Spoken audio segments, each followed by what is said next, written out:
Տարիներ շարունակ Իրանը մեծ քանակով հրթիռներ եւ ԱԹՍ-ներ արտադրել եւ մեծ շատ դարբեր դարաշներում հերթիրային քաղաքները սարքել հողի տակ եւ շատ ապահով են, բայց ամեն դեպքում ռեալ պոլիտիկի տեսանկյունից տեսնենք այդ ամեն ինչը, մենք գործ ունենք երկու աշխարհի ամենահզոր եւ մոդեռն բանակների հետ, մենք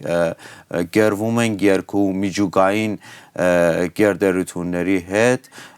եւ նաեւ իրենց օգնում են արաբական պետությունները, իրենց օգնում են եվրոպական մի քանի երկիրը եւ մենք ուժի հավասարությունով եթե տեսանկյունությունից նայեք մենք դրանց դիմաց շատ թույլ ենք, բայց ամեն դեպքում մենք տեսնում ենք, որ Իրանը բոլոր այդ խաղերը փոխում է